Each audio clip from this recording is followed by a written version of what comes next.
Jaya Radha Madhava Kunja Bihari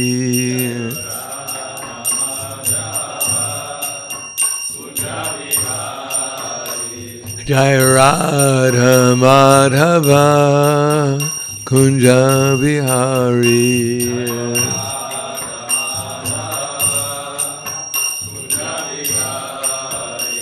Gopi Jana Pallava Girivanadari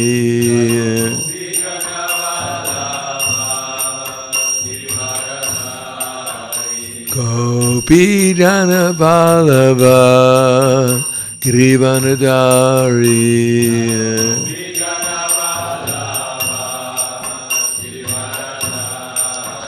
Sudanandana Braja Janaranjana Yasodanandana Braja Janaranjana Yamuna Tira Vanachari Yamuna Tira Vanachari Jaya Radha Madhava Kunja Vihari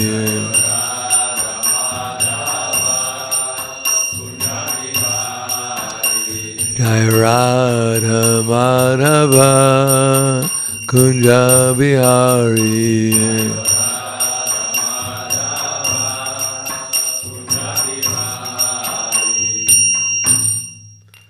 Jayam Vishupad Paramahamsa Brahmadakasharya Asadhara Satushi Shiman His Divine Grace Shri C. Bhaktivedanta Swami Raj Srila Prabhupada Ki Jai Gaur Premanande Haribo Slava Zarani Bhaktam Slava Shri Guru Shri Gaurangi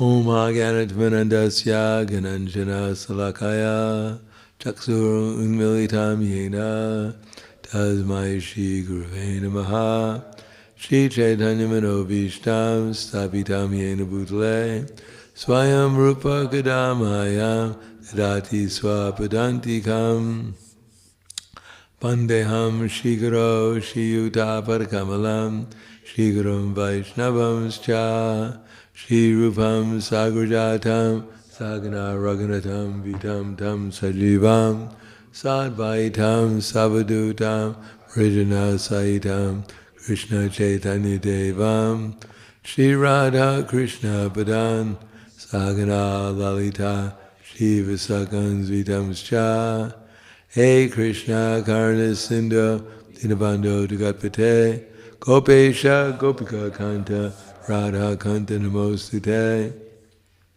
Tapta Kanchana Gaurangi Radhe Vrindavaneshwari Prashubhanu Sudadevi Pranamami Hari Priye Vanchakapa Tuvyascha Kripa Sindhu Vyevacha Patidanam Bhavanebhyo Vaishnavebhyo Namo Namaha Shri Krishna Chaitanya Prabhu Nityananda Shri Advaita Gadadhar Shivasadi Gaur Bhaktivinoda Hare Krishna Krishna Krishna Hare Hare Hare Rama Rama Rama Hare Hare Om Namo Bhagavate Vasudevaya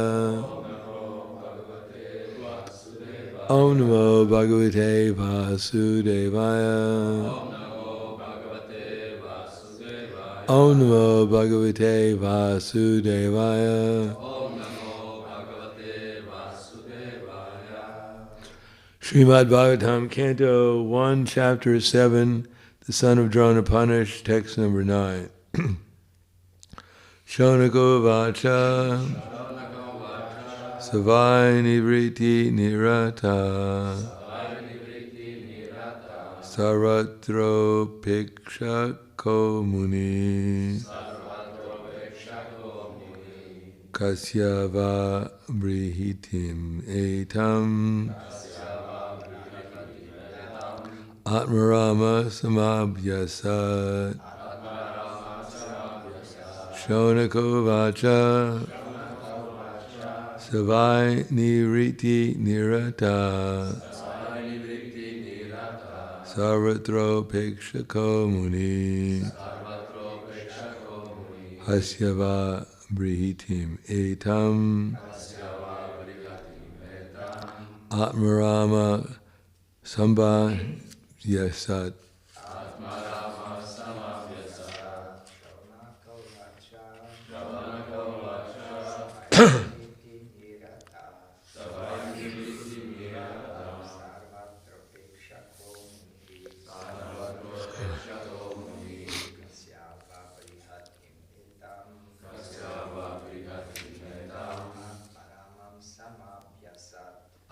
Rama Samabhyasat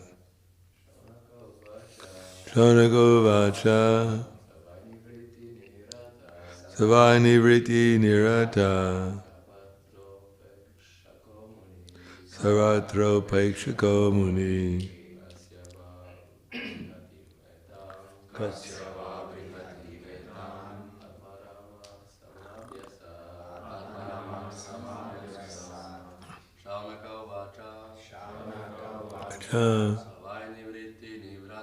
Savani Vriti Nirata Sarvatro Pekshako Muni Avavitim Etam Atmarama Samabhyasat. Ladies, Shonako Vacha Savai Nivriti Nirata Sarvai Shikomuni Etam Atmarama Samabhyasat. Shonako Vacha. Shri Shonaka asked, Sa he, Vai, of course, Niriti, on the path of self-realization, Nirataha, always engaged, Sarvatra, in every respect, Upekshaka, indifferent, Muni, sage, Kasya, for what reason, Va, or, Brihitim, vast, Etam, this, Atmarama, one who is pleased in himself, Samvyasat, undergo the studies.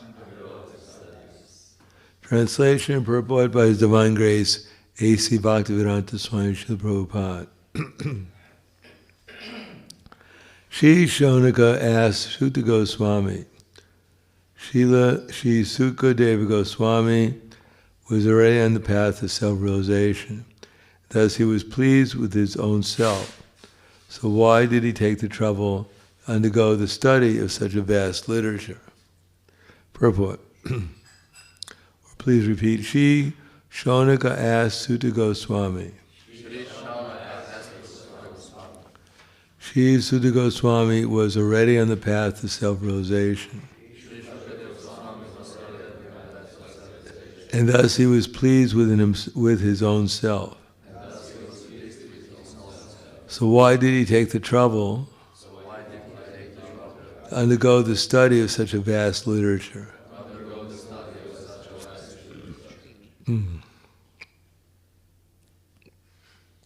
Purport. For the people in general, the highest perfection of life is to cease from material activities and be fixed on the path of self-realization. Those who take pleasure in sense enjoyment, or those who are fixed in material bodily welfare work, are called karmis. Out of thousands and millions of such karmis, one may become an Atmarama by self-realization. Atma means self, and Arama means to take pleasure. Everyone is searching after the highest pleasure. For the standard pleasure of one may be different from the standard of another. Therefore, the standard of pleasure enjoyed by the karmis is different from that of the Atmaramas. The Atmaramas are completely indifferent to material enjoyment in every respect. Srila Shukadeva Goswami had already attained that stage, and still he was attracted to undergo the trouble of studying the great Bhagavatam literature.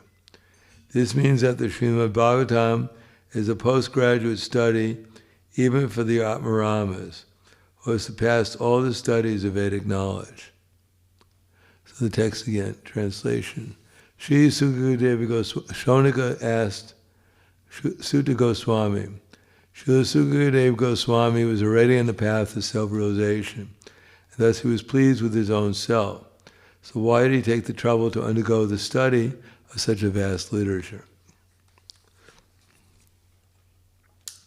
Namo Vishnu Vidaya Krishna Prasthaya Bhutaya Srimate Bhaktivedanta Swami Taramane Namaste Saraswatam Deve Gauravani Pacharane Nirvishesha Shunyavadi Paskadyade Sadharane.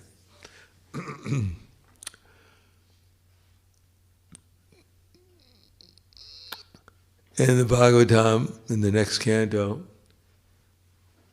or at the end of this canto, we find out that Maharaj Parikshit was cursed to die within 7 days. And therefore he went to the bank of the Jamuna to find out from the sages there what he should do within the next 7 days. And he got many different opinions. Finally, Sukadeva Goswami came, and Maharaj Parikshit asked him, what is the duty of a person who is about to die? And Sukadeva Goswami said, Avaryan esha te prashna krito lokita ripaha atmavat samatam pumsam shrotivyadishu yakparaha. That questions like this are variant, they're glorious, because variant esha te prashna means question,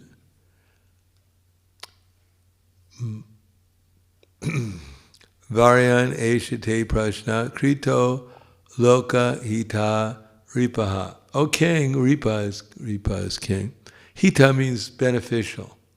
So this is quite beneficial for all kinds of people. Varyan Eshate Prashna Krito Lokita Ripaha. Atmatam, that Atmatam, is that so right? Varyanate prashna krito lokita ripaha atmata samata pumsam. This is good for everyone, all kinds of people. Shrotavyadishu yak paraha. It's the best question you can ask. Most people will not agree that this is the question you're supposed to ask. If you go up to someone on the street and you ask them, what do you think your duty is now that you're about to die? They'll immediately call the police and say you threaten them. The very question is threatening them.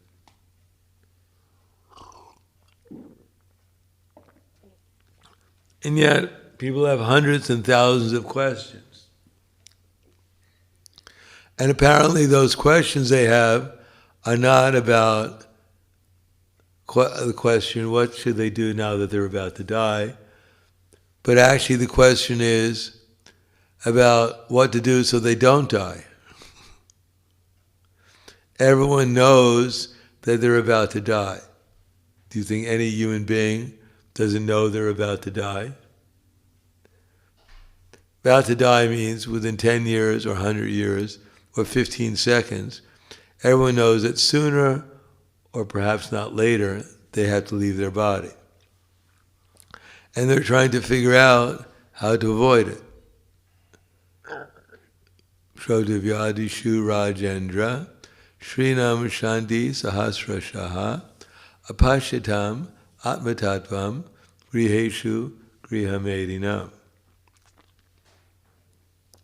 Shrotivyadishu Rajendra. There are adishu. So many different types of questions people are asking. There's hundreds and thousands of questions.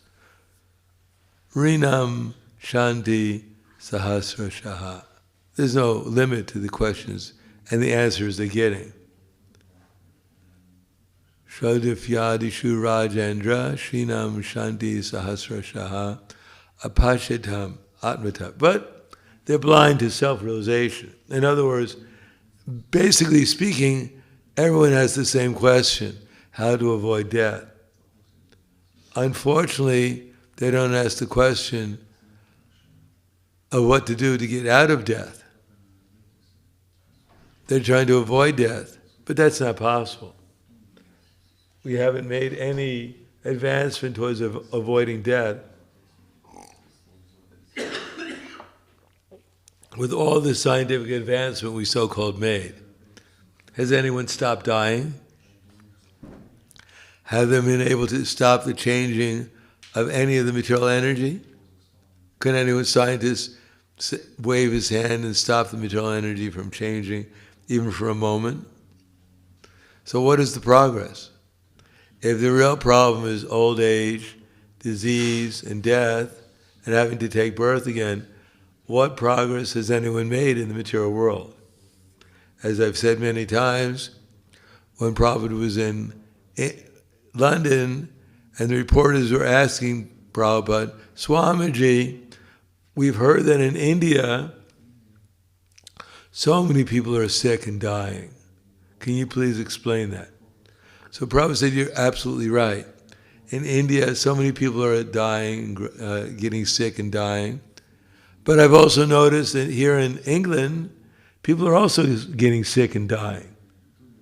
As a matter of fact, the death rate in India is 100%, but I've heard that here in UK, in England, the death rate is also 100%. So what's the progress, Mukunda Prabhu? Is there any progress?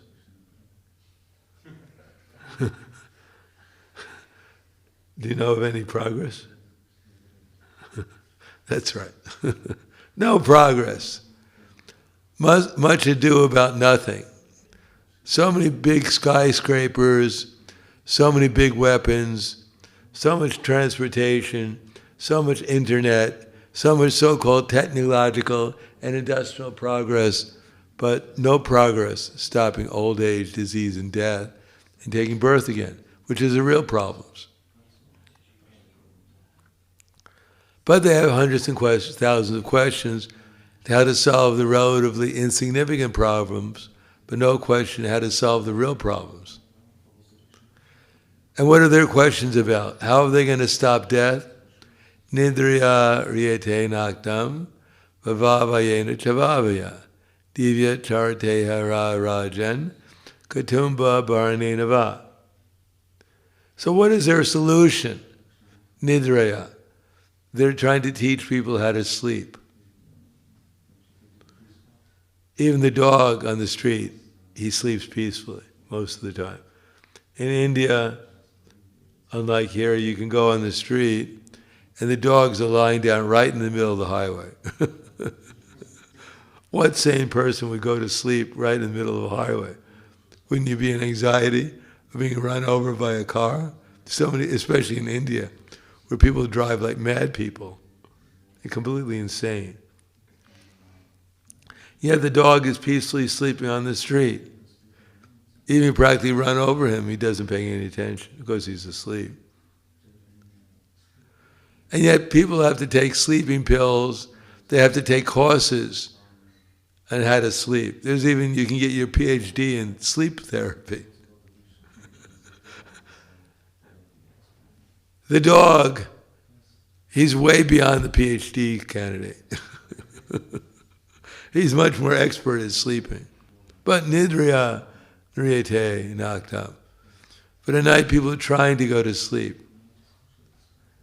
Nidriya riyate naktam. Vavavayena chavavayam. And if they have some facility, they have sex life. Sex life is another way of trying to stay eternal. create progeny who will go on, and you'll live in the progeny. People think that they can live in their reputation forever. And what to speak of their descendants. Therefore, when devotees join the movement, their parents and grandparents are generally completely opposed to their coming to the Hare Krishna movement. What's the real problem? Why do they hate Krishna so much?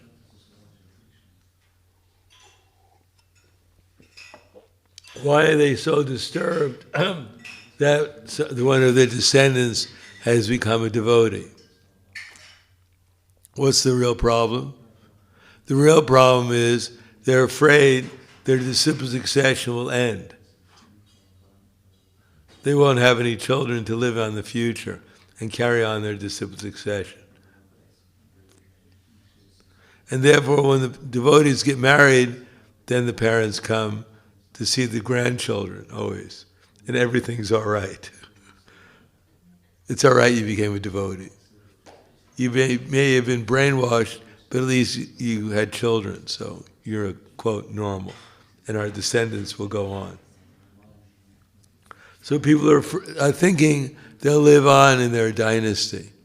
And indeed, to a certain extent, they're not completely wrong, because if the descendants perform Pitri Yagna, then the parents and the grandparents, etc., they're allowed to stay on Pitri Loka, which is a heavenly planet. So having good progeny is an important part of the Vedic civilization, of the Vedic culture. But most people are not having well-mannered children who are going to perform yagya for them. Any kind of yagya.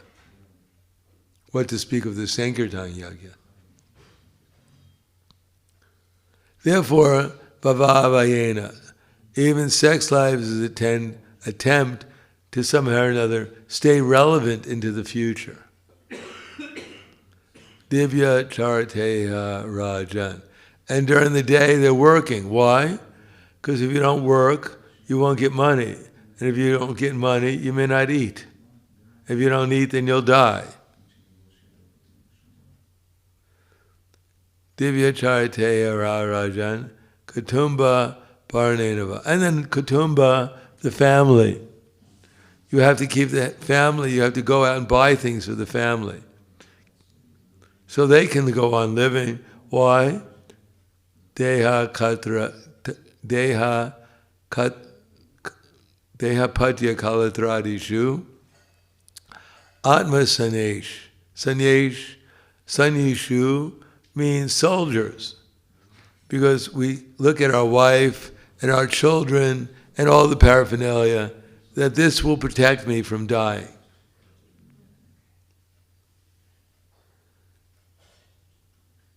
Deha, the body. Somehow or another, the body, which is the first house that we live in. Griha Vratana. So we want to maintain this house that we're in. And our wife cooks nice food for us. The children grow up and become doctors and lawyers and help us in our old age. So, and the dog bites intruders. So that way the family is our soldiers. But they're considered asatsupi. Asat means temporary. They're fallible soldiers because they can't protect themselves. If you have an army of soldiers and they all drop dead on the battlefield, what good are they going to do you? So similarly, we have so many soldiers, but how can they ultimately help us from death? Because they can't stop even one. They can't say, my dear father, my dear husband, for one moment, let me stop time from changing, from bringing you closer to death. They themselves can't do it for themselves. When Hiranyakashipu asked to become immortal, Brahma said, I can't make you immortal, because I myself have to die. If I knew the secret of how to become immortal in this body, I'd use it on myself. But I can't do that. I have to die too. So what can I do to help you? If someone is drowning in the ocean of material existence, then what can they do to help the people who are also drowning? Give them benedictions. Oh, drowning people, I benedict you before I drown. It's like people write a book, How to Make $1 Million in 6 months. And they're writing it because they're homeless. What good is it reading a book, How to Make $1 Million in 6 months, from a homeless person? So all this advertisement, I can protect you, I can save you, is just a waste of time. There may be some benefit of keeping the body or healthier for a devotional service, but the ultimate objective, to stop dying, that's not possible. Except for, Shukadeva Goswami gives a remedy and has to spend the next 10 cantos convincing Parikshit Maharaj, or convincing his audience, that what he says in the second canto, in the very beginning of it, actually is the solution.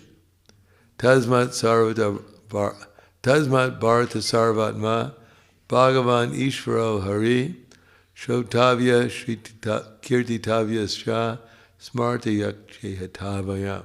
If you want to become free from fear, which is the first thing we're trying to become free from, because after all, this body, living in a body, material body, has to be fearful. Now we may say, I'm not afraid, but the energy itself is the energy of fear that we're in contact with. As long as we identify with this body, then we're in contact with the energy of fear. Now the body is dead. The body's not going to make us fearful. Most of us don't look into the mirror and become afraid of what we're looking at. As a matter of fact, we're in love with what we look at. So what makes us fear? It's when, as soon as we identify ourselves with this body, then the energy of fear overwhelms us. As soon as we become attached to this body and become afraid that something's going to happen to it, that we might die or grow old or become diseased, then fear immediately is there. And if we think about where I'm going next, then we're also fearful, what my next existence is going to be. Therefore, there's no escaping fear, ishito bhaya. If one wants to become free from fear, then Shravanas kirtitavyas cha smartavyakshehatavayam. Then one has to hear about Krishna, one has to glorify Krishna, one has to remember Krishna. Otherwise, there's no free from fear. Now, people may invent their own means, but they're all unsuccessful. Etam dristim avashtavya nashtatmano nabudaya pravanya karmana shaya jagato hita. Following such conclusions, in other words, denying the existence of Krishna. They're chanting about God. God doesn't exist. God is not a person. The absolute truth is zero. They're chanting, but their chanting simply makes them more fearful. Discourages them even more. The more they chant, the more they try to discover something that'll protect them from death and protect them in any way, the more they become fearful because it's all a failure. They build these atomic weapons to protect the country. So which country feels, my country, I feel safe because we have all these atomic weapons in it. And when they kill us all, we don't mind that they kill us all. We do mind, but we'll get our revenge. We'll kill all of them too, so I don't feel so bad. So that's material consciousness. Yes, I'm going to suffer, but I don't feel so bad because others are going to suffer more than I am. So that makes me better than them. But etam drishtim, being blind to actually what is reality, they create horrible, unbeneficial works meant to destroy the world. And as I said before, it all begins with killing the cow and the bull. Enviousness of the cow and the bull, the mother and the father, dharma, religion.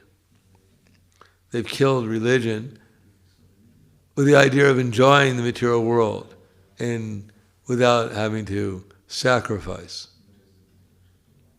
Because anad bhavati bhutani parjana anasambhava jagna bhavati parjanyo jagna karma samudbhava.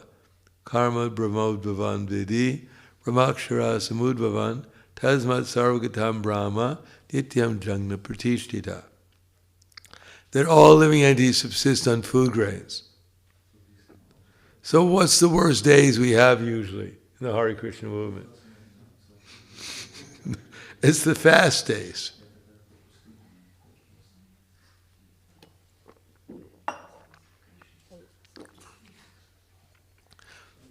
Now we know we're not going to die if we fast half a day, or even the whole day. Practically no devotee that I've ever known has ever died from starvation. Practically every devotee I know dies from overeating. But on fast day, when we hear the rumble of our stomach, if we hear that rumble, if we're not packed up for the last 2 weeks, then we become fearful. Oh, there's the possibility I might not get something to eat, and that may lead to my leaving this body prematurely. But because all living entities subsist on food grains, and where does food grains come? It comes from rain. Now most people know that they have no idea where rain comes from. The scientists, they try and manipulate the weather. All they do is create catastrophes. But that's what they're trying to create anyhow. They seed the clouds with some kind of chemicals, and rain comes and washes everything away.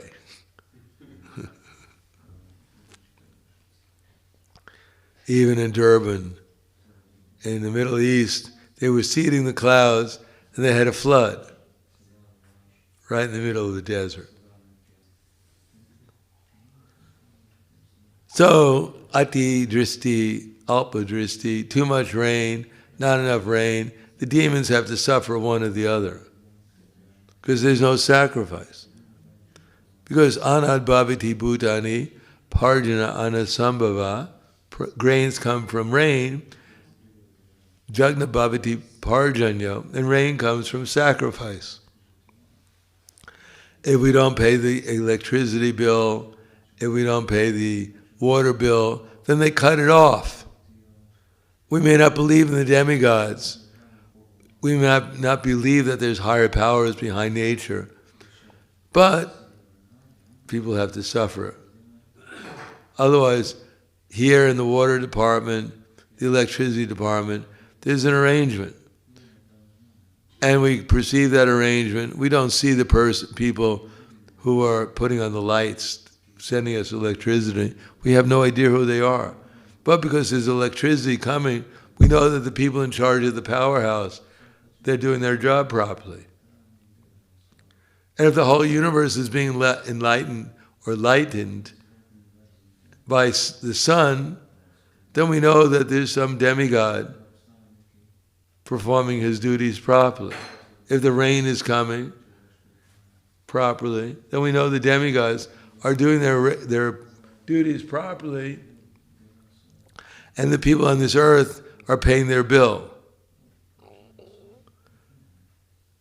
Now, if the rain doesn't come, the sun doesn't come, too much sun, too little rain, too much sun, we can't say that there's no one in charge of the sun.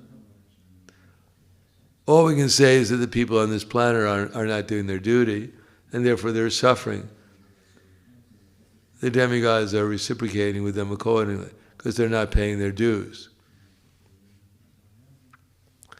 Jagna bhavati parjanyo, jagna karma samudbhavan. Karma brahmodbhavan vidi. So we have our karma, but karma, where does it come from? It comes from the Vedas. And the all-pervading transcendence is situated in acts of sacrifice.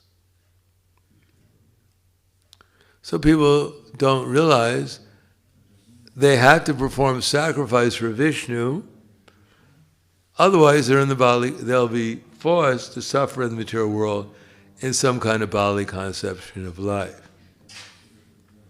But Shukadeva Goswami was beyond that. In other words, everything that directly or indirectly everyone is working so hard for, he had achieved because he was situated in transcendence, in eternity. He had nothing to work for.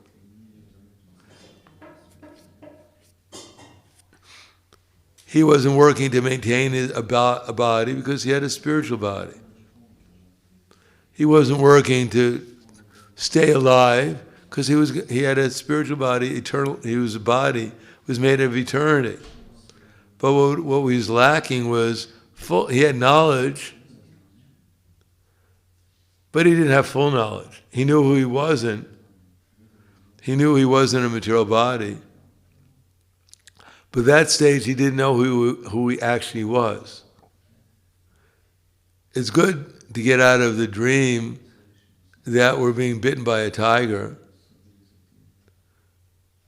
to wake up. But once we wake up, then we have something else to do. Otherwise, if we don't go to work and do whatever else, then we know that I'm going to sit in my bed and dream for some time, and then I'll starve to death. I'll dehydrate. Therefore, it's one thing to wake up, the other thing to find out what we actually have to do to come back to a healthy state of existence.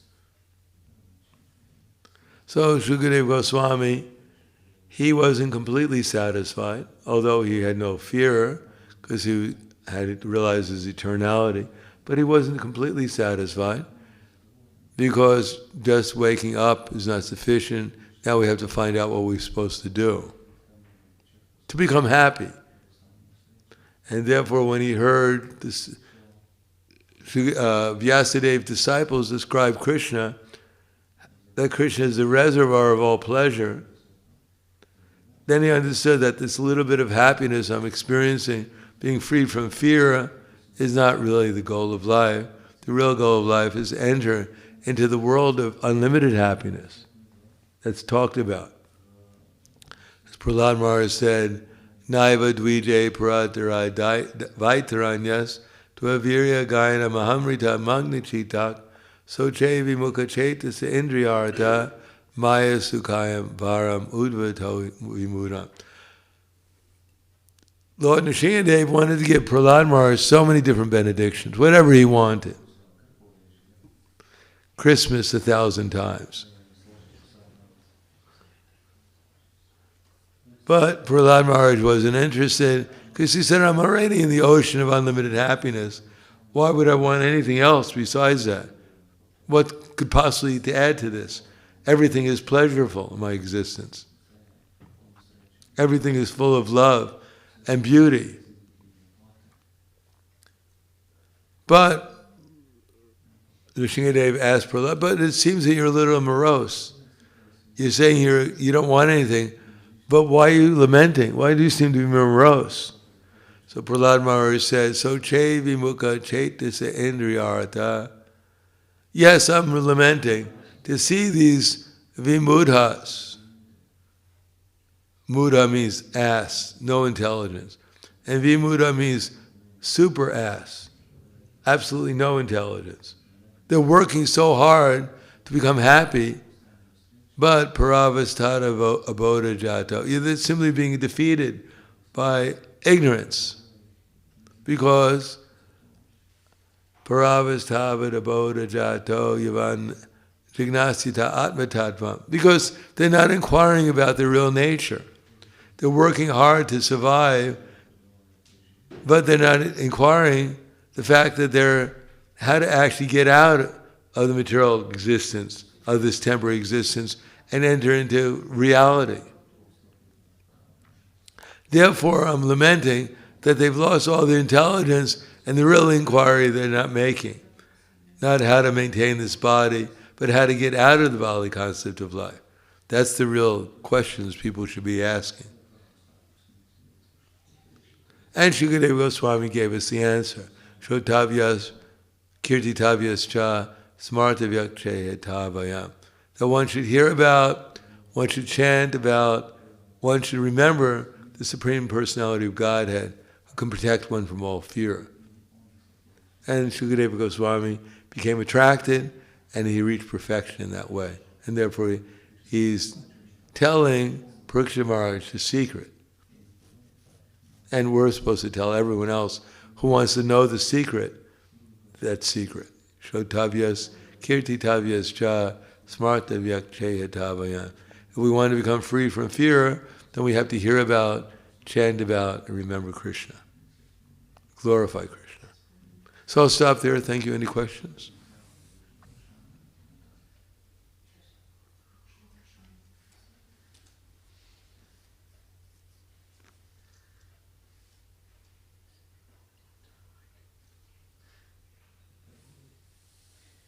Yes.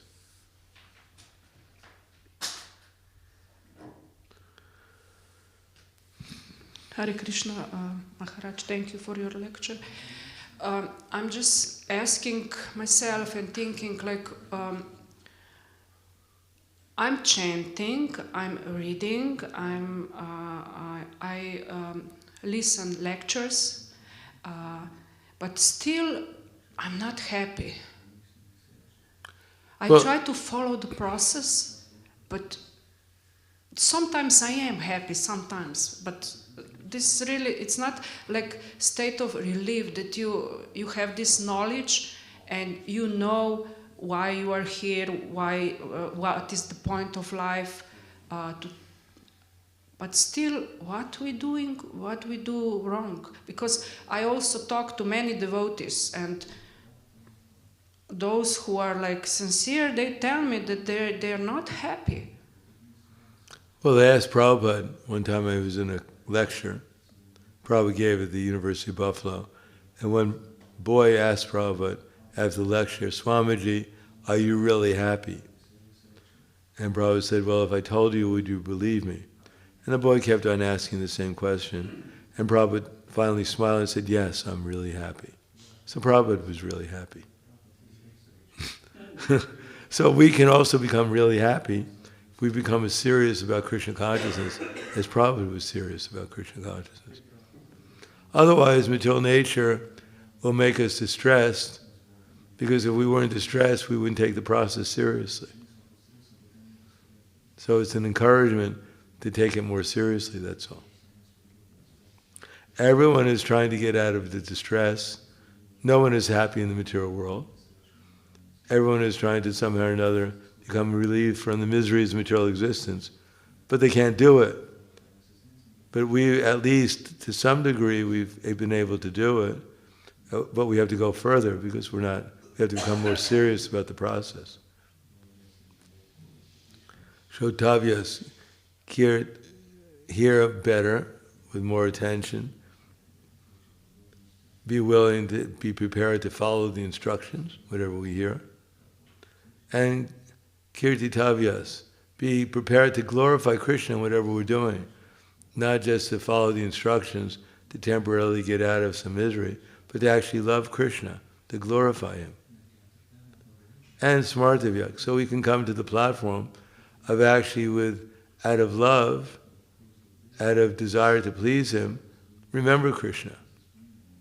Then Krishna will reciprocate with us under the Ladini Shakti, the internal pleasure potency, and then gradually we'll get out of all fear and anxiety.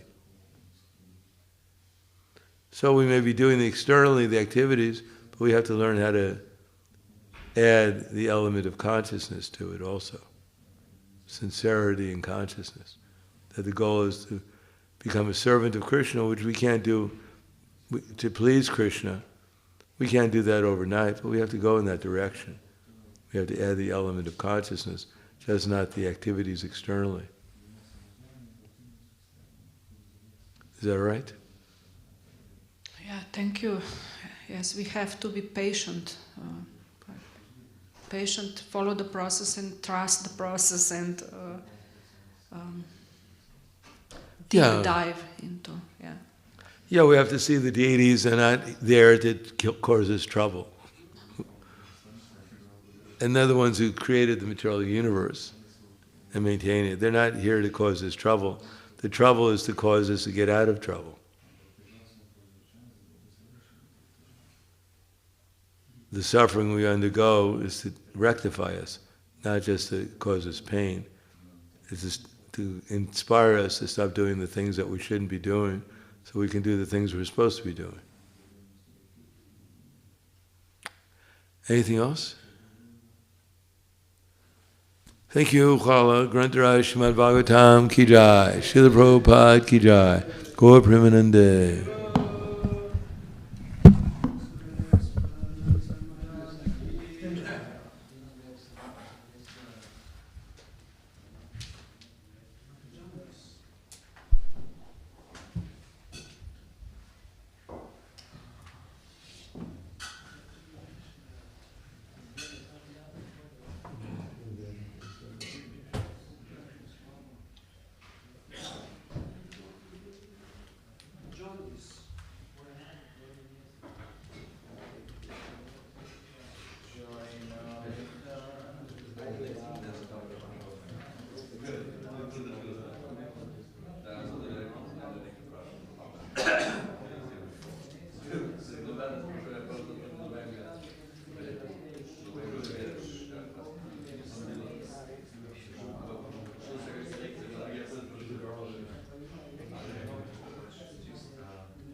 Acho que eu tinha uma racha legal.